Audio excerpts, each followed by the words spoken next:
Hello, Barbara Lewis here with the 6th episode of A Singer's Life Notes at 63. This one is about sleep. I've had some trouble sleeping in the past, but I think I've found some answers, at least that work for me. I'll be back in just a minute to tell you about it.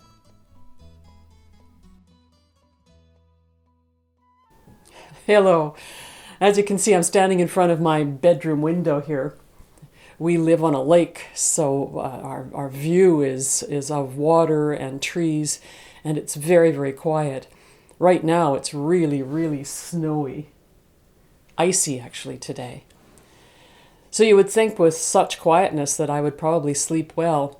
And nowadays, I do sleep quite well, and I'll tell you why I think that's changed. But in the past, I had some very bad sleeps and periods of time where I didn't sleep well at all. My head would hit the pillow and my brain would open up like a great big hard drive full of problems, a kaleidoscope of troubles. And I would know when that happened that I was in for several hours of trying to calm myself down. So over time, I learned different ways of handling this. But lately, I came across something that I think has become really powerful for me. And I wanted to share it with you because perhaps you haven't tried this if you're a person who doesn't sleep well. I saw a movie recently that reminded me of the power of this thing that I do. And that's why I'm making this episode today, because I wanted to share it. This movie is called My Life Without Me. It stars a Canadian actress, Sarah Polley, and in there she's a person who's found out that she has a disease that's going to kill her very quickly, and I think she's 25. And this scene that I'm going to show you now, very quick scene, I would not use too much from a movie, shows you what she's doing, and you'll see that it's a moment of time that could be very useful. So here's a little bit of it. Anyway, you kind of like it being like this, fighting the cold and feeling the water seep through your shirt and getting through to your skin. So what she's doing, as I see it, is she's being very, very much in the moment. I know we hear a lot about this, and it can be kind of new agey, but when it comes to sleep, it's not. At least not for me. She's experiencing what is happening to her right now. She's letting the rain fall on her, and she's smelling the smells and feeling the feelings in her toes and on her head, and the water's dripping down her face, and she's just in that moment. She doesn't talk about the future or the past. She's just in that moment. I can understand why someone who knows they're going to die soon would do that. But it's also very useful as a sleep tool.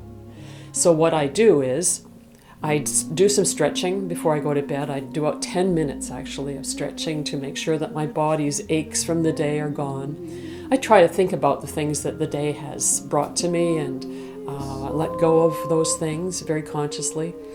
And then I get into bed and I turn up the lights. I always turn up the light at 11:30. I get up at 7:30. I've tried to keep that really very steady. I also have some aromatherapy things that I like to do, but that's neither here nor there. But when I put my head down on the pillow, there's something that I do now that I never used to do, and that's I take my iPod and I tune it into a meditation or a talk. In my case, it's a talk by Eckhart Tolle. I like what he has to say about being in the moment, and it really resonates with me, and I stick that on the pillow by my ear. And I listen for, 5 or 10 minutes, just enough so that I'm really calm. And I turn him off, I put him away, and I start to feel, as Sarah Polley did in the rain, I start to feel what it is to be in the bed, to just be in that moment. Head on the pillow, body relaxed. I just let it go. I feel the moment that I'm in rather than thinking about the past or the future. And Eckhart Tolle's words have helped me to get into that state. It doesn't have to be him, it could be anybody. But the thing is that when you're lying there in that moment. You're not considering what could be or what has been. You're just lying there in that moment. But if it turns out that that's not working, another little trick that I've found. If you find that your brain really does want to race, now instead of fighting it, I just surrender to it. I just say, okay, that's who I am right now. And in doing that, in surrendering, my body relaxes a little bit more.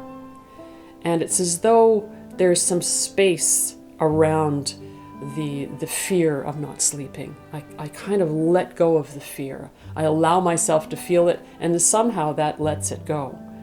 And more often than not, where in the past I would have just been awake till 3 or 4, now I drift off.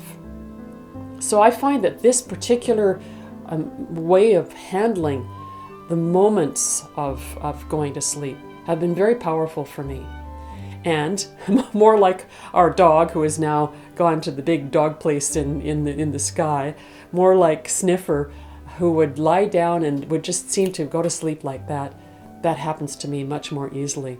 And I'm a person who's had some really bad sleeps over really long times. So if this can be helpful to you, I'm grateful. Let me know. And that's it for me this week. A Singer's Life Notes at 63, episode 6 on